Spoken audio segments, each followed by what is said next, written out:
এবার নোবেল শান্তি পুরস্কারের জন্য মনোনীত হলেন যুক্তরাষ্ট্রের প্রেসিডেন্ট ডোনাল্ড ট্রাম্প। সম্প্রতি বিশ্ব কূটনৈতিক অঙ্গনে নতুন করে আলোচনায় এসেছেন তিনি। মধ্যপ্রাচ্যের দুটি শীর্ষ বৈরী শক্তি ইরান ও ইসরায়েলের মধ্যে 12 দিনের রক্তক্ষয়ী সংঘাতের অবসান ঘটিয়ে যুদ্ধবিরতির চুক্তি প্রতিষ্ঠায় অসাধারণ ও ঐতিহাসিক ভূমিকা রাখার জন্য তাকে নোবেল শান্তি পুরস্কারের জন্য মনোনীত করা হয়েছে। রিপাবলিকান কংগ্রেসম্যান বাডি কার্টার এই মনোনয়ন দেন।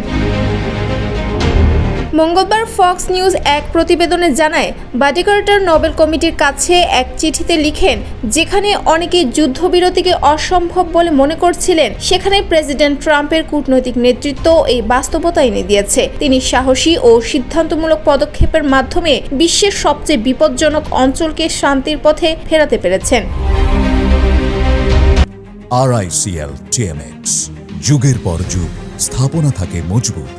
গত 13 জুন ইসরায়েল ইরানের পরমাণু স্থাপনায় হামলা চালালে উত্তেজনা শুরু হয়। পাল্টাপাল্টি হামলার মাধ্যমেই দ্রুতই এই উত্তেজনা যুদ্ধে রূপ নেয়। এক পর্যায়ে ট্রাম্প ইরানকে আলোচনার টেবিলে বসার জন্য সময় বেঁধে দেন, যদিও ইরান প্রথমে তা প্রত্যাখ্যান করে। এর প্রতিক্রিয়া যুক্তরাষ্ট্র ইরানের 3টি পরমাণু স্থাপনায় বোমারু হামলা চালায়।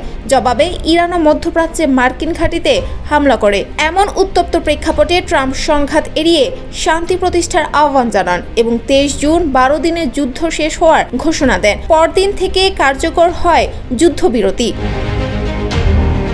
বাডি কার্টারের ভাষায়, নোবেল শান্তি পুরস্কার যেসব মূল্যবোধ তুলে ধরে, ট্রাম্পের নেতৃত্ব সেসবেরই প্রতিচ্ছবি। বিশ্ব এক দুর্লভ শান্তির বার্তা পেয়েছে তার পদক্ষেপে। বলা হচ্ছে এটি প্রথম নয়, ট্রাম্প এর আগেও একাধিকবার নোবেল শান্তি পুরস্কারের জন্য মনোনীত হয়েছেন। ক্যালিফোর্নিয়ার আরেক রিপাবলিকান ড্যারেল ইসার 2024 সালের নির্বাচনে ট্রাম্পের বিজয়কে বিশ্ব শান্তির পক্ষে আশ্চর্যজনকভাবে কার্যকর দাবি করে মনোনয়ন দিয়েছিলেন।